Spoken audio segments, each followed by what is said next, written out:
chovendo sobre todos nós, e quem mais se entregar, mais se molhará. Há uma semente pra germinar e muitos frutos a se produzir. Na terra do coração derrama tua graça.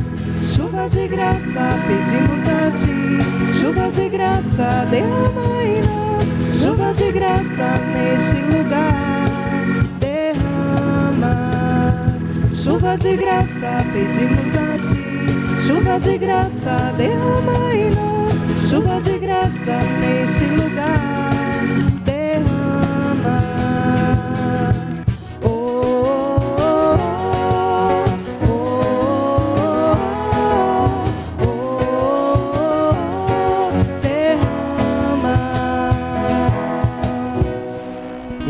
Leitura da profecia de Malaquias. Eis que virá o dia abrasador como fornalha, em todos os soberbos e ímpios serão como palha, e esse dia vindouro haverá de queimá-los, diz o Senhor dos Exércitos, tal que não lhes deixará raiz nem ramo, para vós que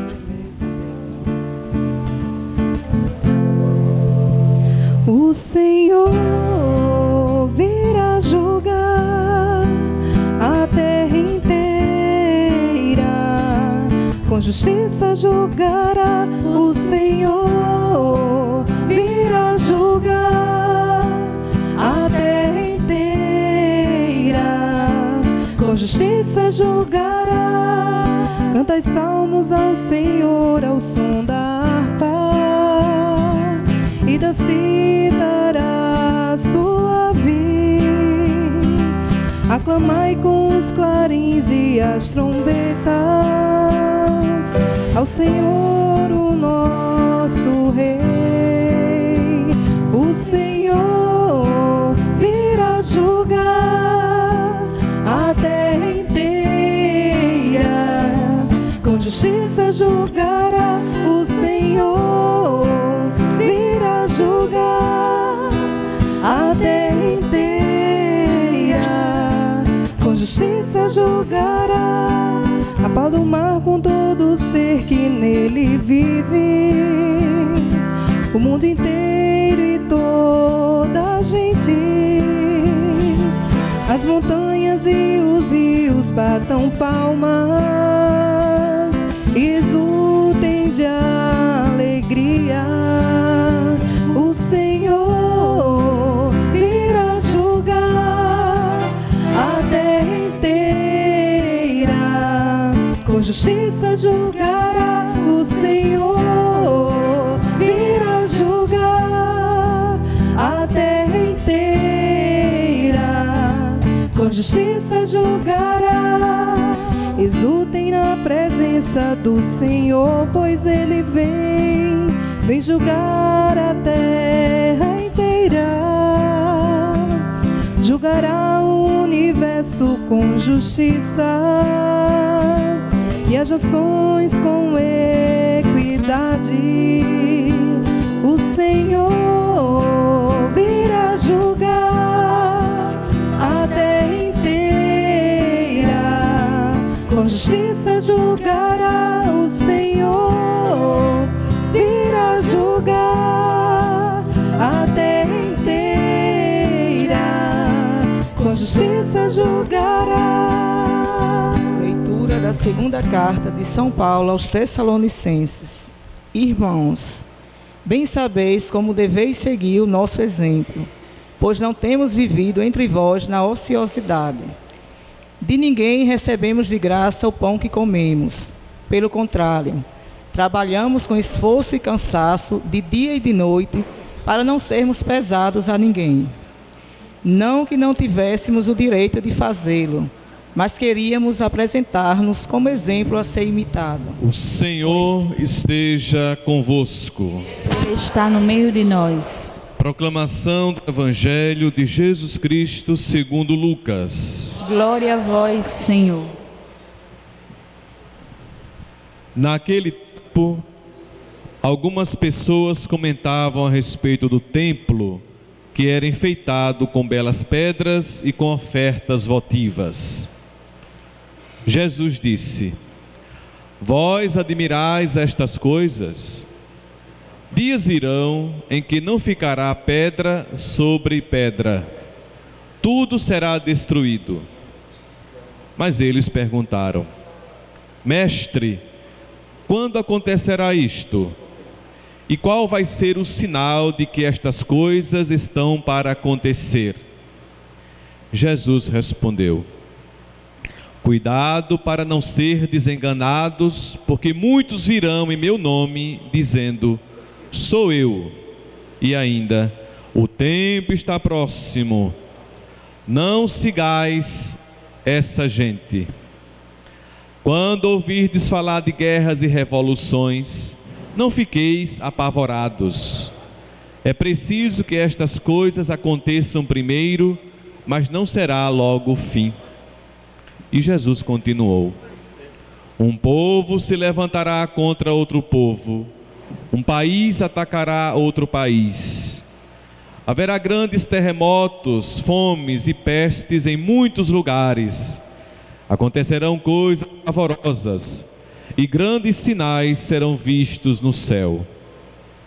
Antes, porém, que estas coisas aconteçam, sereis presos e perseguidos, sereis entregues às sinagogas e postos na prisão. Sereis levados diante de reis e governadores por causa do meu nome. Esta será a ocasião em que testemunhareis a vossa fé. Fazei o firme propósito de não planejar com antecedência a própria defesa, porque eu vos darei palavras tão acertadas que nenhum dos inimigos vos poderá resistir ou rebater. Sereis entregues até mesmo pelos próprios pais, irmãos, parentes e amigos, e eles matarão alguns de vós. Todos vos odiarão por causa do meu nome, mas vós não perdereis um só fio de cabelo da vossa cabeça. É permanecendo firmes que ireis ganhar a vida.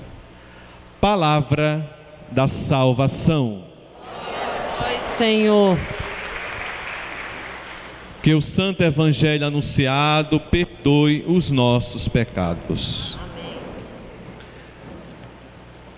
Estimado Monsenhor Geraldo, pároco emérito desta paróquia, meus irmãos e minhas irmãs na fé, estamos celebrando o penúltimo domingo do calendário litúrgico da Igreja para este ano. Próximo domingo já iremos celebrar a festa, a solenidade de Cristo Rei, que marca o fim do ano de São Lucas, o ano C, para começarmos um novo tempo, diferente do calendário civil, que termina no dia 31 de dezembro. Para a Igreja existe um calendário litúrgico. Este calendário existe para definir o itinerário catequético para a sua igreja a partir do conteúdo bíblico, dá um direcionamento, né? Um foco para as reflexões durante o ano. Então, se vocês olharem e perceberem no jornalzinho domingo, lá na capa, lá em cima tem ano C, e o evangelho é sempre de São Lucas. Estamos encerrando esse período, que são 3, né? Ano A, que é Mateus, que vamos começar, o ano B de São Marcos e o ano C de São Lucas. João, que não é um evangelho sinótico, né, como os 3, ele vai para as festividades, as grandes solenidades, né? É um pouquinho de catequese para a gente compreender por que existe essas letrinhas e por que São Lucas, o evangelho nos domingos. E começando o ano, começamos com um tempo muito forte, que vamos viver daqui a 15 dias, que é o advento, né? Vocês vão ver que os padres não mais usarão os paramentos verdes, que é o tempo comum, mas o paramento roxo, assim como quaresma, que é o tempo, o advento, que nos prepara para o Natal, para o nascimento de Jesus, né? Não para a chegada do Papai Noel, mas para a chegada de Jesus que nasce. Muito bem. Mas estamos falando do fim, né? Que é a linguagem catequética para esta santa liturgia da palavra. O final de um período, meus irmãos, sempre nos faz recordar que o tempo corre, né? Que o tempo corre e a vida passa veloz. A minha mãe disse assim: parece que o dia está menor do que antes, né? Ela costuma dizer isto: o tempo corre. São os afazeres, né? O ativismo muitas vezes, e o tempo vai passando, né? E vai, de repente amanhece, anoitece e assim por diante. Porém, refletindo o fim de um período litúrgico, também devemos refletir, isso deve fazer-nos pensar no fim de todas as coisas. Em todas as coisas, inclusive o fim da nossa vida terrena. É importante refletirmos isso.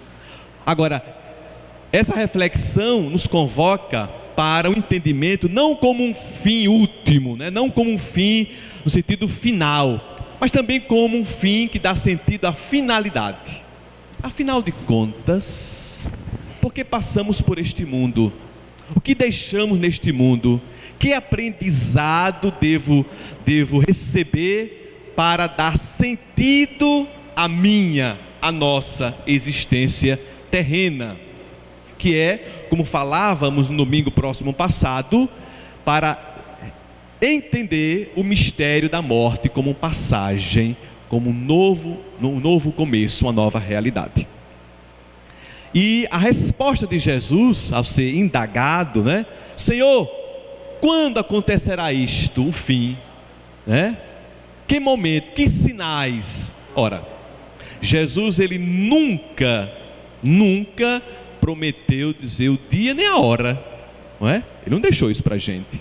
Se a gente, por exemplo, basta olhar em São Lucas, no capítulo 17, versículo 20 a 21, ele dá essa resposta para a gente, né? Ele não prometeu dizer o dia nem a hora. Agora, apresenta os sinais, né? Os momentos de preparação. Afinal de contas, guerras, revoluções e pestes sempre existiram ao longo da trajetória humana terrena.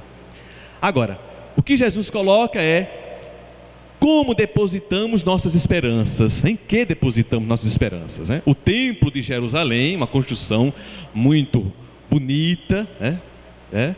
Chamava a atenção de todos. E aí Jesus vai dizer: aqueles que se encantavam com o aspecto majestoso do templo, o Senhor recorda que tudo passa. Ele vai dizer: não haverá pedra sobre pedra, é a destruição. Isso vale ainda hoje para todos nós, né? Para a nossa casa bonita, para o nosso carro, para o nosso dinheiro, nossa profissão, os projetos que temos, a nossa própria vida, Claro que aqui no texto, Jesus não deseja, não é um desmancha-prazer de tudo aquilo que se conquistou ao longo da vida, não quer arrancar da gente o gosto de viver. Qual é a mensagem de Jesus nesse texto, quando ele diz: não haverá pedra sobre pedra? Ele deseja tão somente recordar que nossa vida deve ser vivida na perspectiva da eternidade, daquilo que é definitivo, não é transitório, não é efêmero, nem tampouco passageiro, é definitivo a eternidade do homem, a eternidade da mulher, a eternidade da humanidade. Agora, como compreender esta eternidade? Eu fiz questão até de colocar no papel, para não perder o foco da linha de reflexão. Haverá sempre um momento final, né? Que devemos nos preparar. Haverá também o que nós chamamos de o juízo do Senhor, o juízo final, que às vezes nós entendemos como algo apocalíptico, né? Catastrófico, né? É o catarcismo, vai acontecer na humanidade. Vamos entender, né? Como compreender essa perspectiva final? Lembremos que a linguagem do evangelho de hoje é uma linguagem que nós chamamos de uma linguagem escatológica, que vem do grego escatom, escatologia, estudo do fim, né? Que devemos buscar compreender na perspectiva futura. E aí eu gosto muito de lembrar, estamos terminando o ano, é o final de um período, né, de um ano, 2013. Quantos planos e projetos, né, não começamos a pensar, né? Eu quero agora mais um apartamento, mais uma casa. Agora eu vou querer a casa do campo, a casa da praia. Quiçá possamos compreender que na perspectiva da eternidade, o que importa de fato para a gente, né? Afinal de contas, somos os cooperadores, corresponsáveis pelo edifício do mundo. E edificamos o mundo a partir do edifício da fé de cada um, né? O que é que importa para mim hoje, né? Afinal de contas, quem sabe que seja um ano diferente de perdão, um ano de solidariedade, um ano de fraternidade, um ano em que a família tome consciência de que ela é de fato uma igreja doméstica, onde eclode os valores cristãos, né?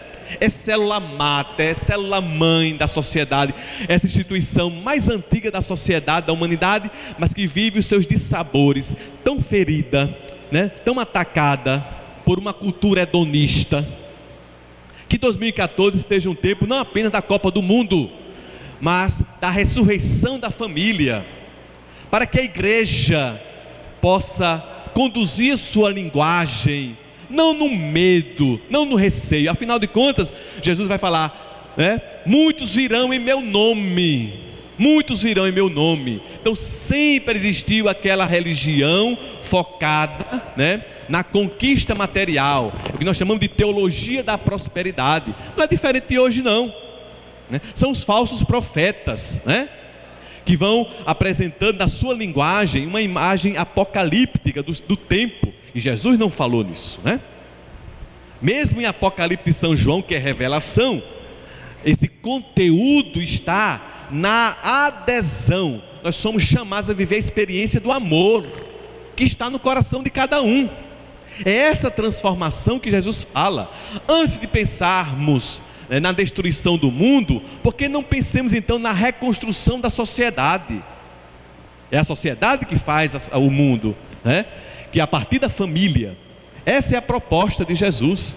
Eu lembro, por exemplo, só abrindo aqui um parêntese, na virada do século, do milênio, quantas imagens apocalípticas não surgiram ao redor do mundo, né? Pessoas se recluindo, reclusas, né? Buscando aqueles locais mais afastados, mais inóspitos, né? Não, porque o mundo vai se acabar da virada do milênio. Até hoje estou esperando isso acontecer, né?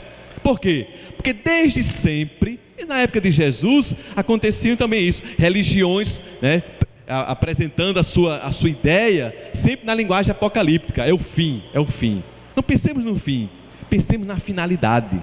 Afinal de contas, eu vim para este mundo para ser um agente de transformação nos valores, na vida, né? Essa é a finalidade da vida. Então, a imagem da destruição do templo, porque se encantavam, achavam que aquele templo tão majestoso, né, só uma destruição apocalíptica poderia colocá-lo abaixo. E Jesus disse: não haverá pedra sobre pedra. É uma imagem dele. Lembra aquela passagem que ele vai dizer assim: destruí esse templo e eu reconstruirei em 3 dias. Mas como irás reconstruir em 3 dias se 40 anos foram necessários para construí-lo, para edificá-lo? Mas é o templo, é o próprio Cristo, né? Tantas vezes ferido, tantas vezes machucado, mas reconstruído pela misericórdia de Deus. Por isso estamos aqui.